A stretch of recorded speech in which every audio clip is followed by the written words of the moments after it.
De lo alto de la cruz, la imagen del divino crucificado tomó vida y ordenó: ve y reforma mi iglesia que está en ruinas.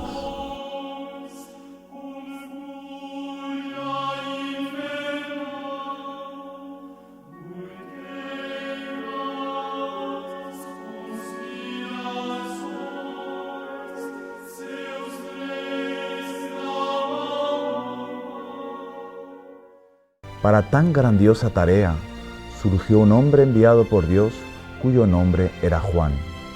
Este hombre reconstruye el templo sagrado con nuevo esplendor, coloca mármoles seleccionados, llena los techos de constelaciones, renueva el clero en la iglesia y entran nuevas luces, vidrieras de pureza y desapego, de pobreza y de esplendor.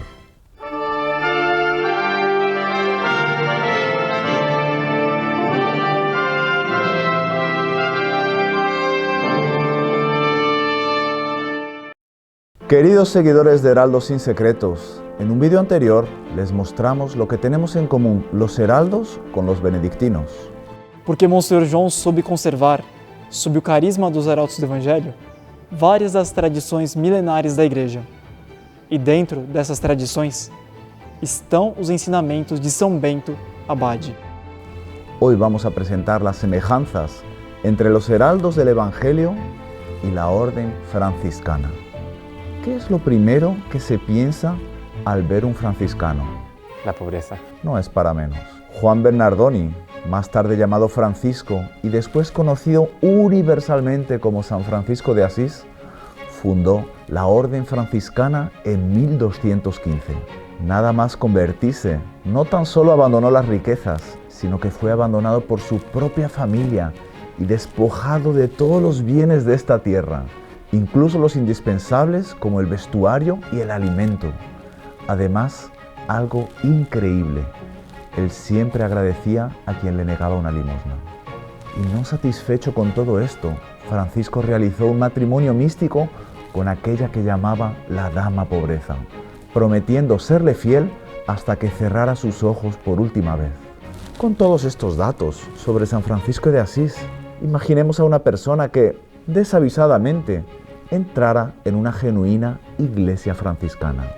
Seguramente ella tendría dificultad para reconocer allí el espíritu de San Francisco, porque encontraría un templo rico, esplendoroso, con bóvedas gigantes, mármol pulido, ornamentos bellamente adornados, manteles de altar y credencia de lino purísimo. Tal vez este visitante desprevenido no sepa que el propio San Francisco ordenó a sus discípulos que cuidaran con celo por la mayor dignidad de los objetos y de los locales sagrados. Así lo escribió el santo en la carta a los custodios. Los cálices, los corporales, los adornos del altar y todo lo que concierne al sacrificio deben ser preciosos. Y también en su carta a los clérigos. Donde quiera que esté indebidamente colocado y abandonado el santísimo cuerpo de nuestro Señor Jesucristo, que se retire de ese local y se coloque en un lugar decoroso. ¿Y sería esto suficiente? No. He aquí otro deseo del santo. Quiso a veces enviar hermanos por el mundo con cálices preciosos, para que donde viesen el precio de nuestra redención indebidamente colocada, lo reservasen en un lugar mejor escogido. Porque decía San Francisco, hay muchos que lo colocan en lugares viles y miserablemente.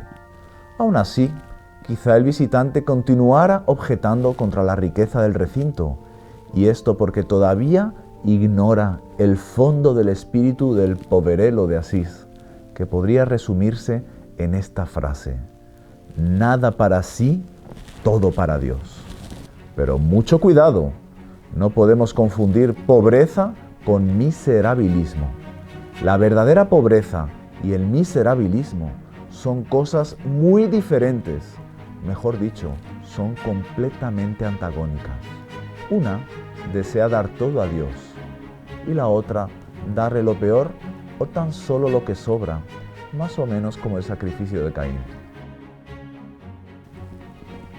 La verdadera pobreza, esa es fruto del amor a Dios, que redunda en decencia, belleza y esplendor en el culto divino. Aquel que tiene verdadero espíritu de pobreza evangélica, nunca jamás querrá que nuestro Señor Jesucristo sea alabado con poco esplendor. Ese es el papel que hizo Judas Iscariote. Fue él quien sugirió vender el medio litro de nardo puro con el que Santa María Magdalena quiso ungir nuestro Señor Jesucristo, lavar sus divinos pies. Esa propuesta del discípulo traidor es miserabilista y no un rostro de verdadera pobreza. Si no fuera así, nuestro Señor Jesucristo no lo habría reprendido. De esta forma, quien quiera seguir al Divino Maestro en el camino de la perfección, debe renunciar a los bienes materiales, porque pueden convertirse fácilmente en una piedra de tropiezo. Por esta razón, nuestro fundador Monseñor Joan idealizó un ceremonial para la entrega y la recepción de los bienes. El heraldo del Evangelio, que necesita algo para su propio uso, escribe en un papel un pedido de limosna.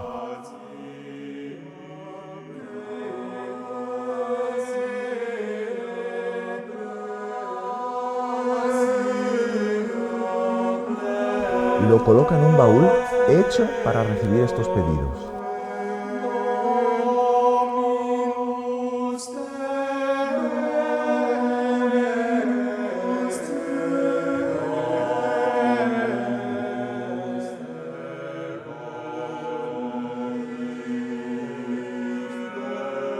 Cora sapentiale et Immaculatum Mariae, ut mentes nostras ad celestis desideri ergas, te rogamus audimus.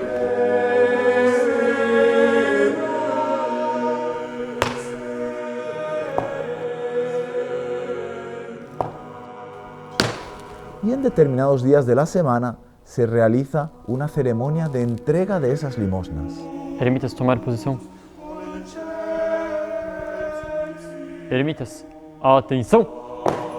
Regina Profetarum. Cada uno de los eremitas es llamado por su nombre y recibe la limosna que pidió. Senhor José Manuel. Que se uso de Glória Maria. Alô.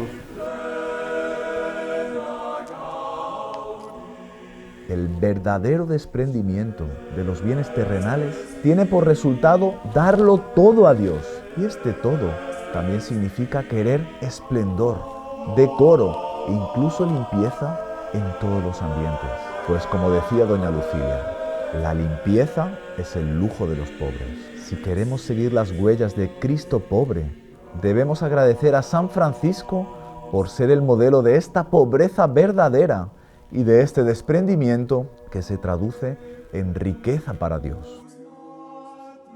Nosotros, los heraldos del Evangelio, agradecemos a la Orden Franciscana porque, siendo fiel a su fundador, nos ha dado la posibilidad de admirar y de imitar, según nuestro carisma y el alma de nuestro fundador, Monseñor Juan, el precioso legado espiritual de San Francisco de Asís.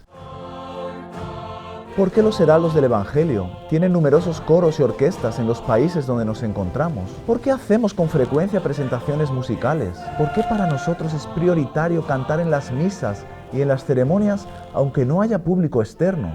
Es porque tenemos en cuenta el consejo del apóstol Santiago. El que esté alegre, que cante. La alegría canta y muchas veces, sin que nos demos cuenta, los heraldos obedecen el consejo de Santiago. Incluso durante el trabajo, incluso durante las situaciones más inverosímiles del día, que diríamos que son menos alegres, muchas veces los heraldos cantamos.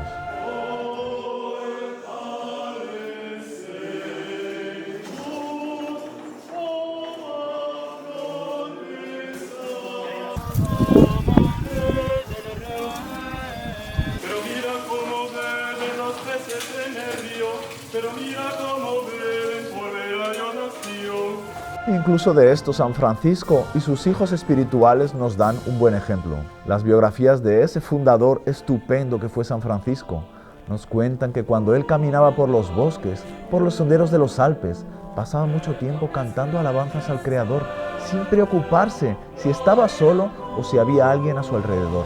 inventaba melodías y tarareaba. De este modo manifestaba la alegría de su conciencia tranquila, su conciencia de quien practica la virtud. Y fue tanta la alegría que los pájaros de la región muchas veces se callaban y revoloteaban a su alrededor para escuchar al santo cantar.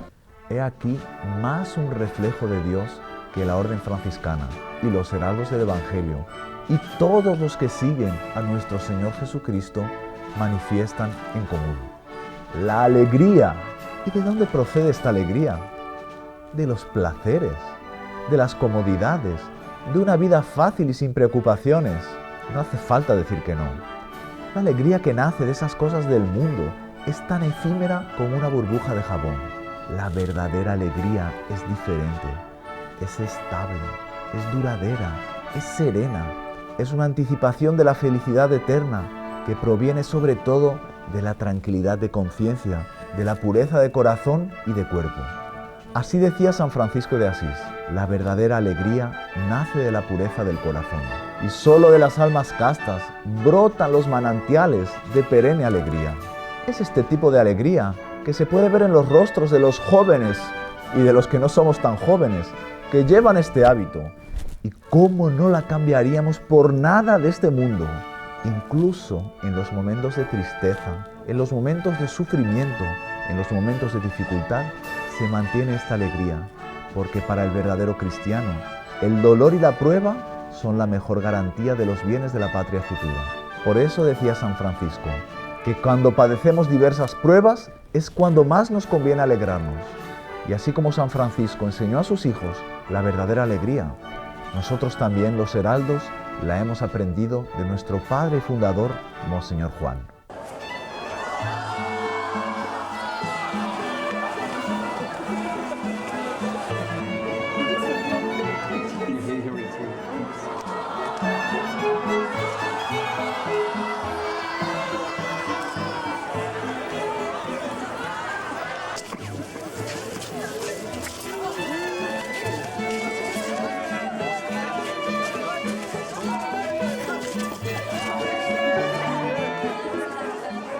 Comenzaron las aulas. Gracias San Francisco por este ejemplo. Gracias Monseñor Juan por ser verdadero modelo de alegría para nosotros.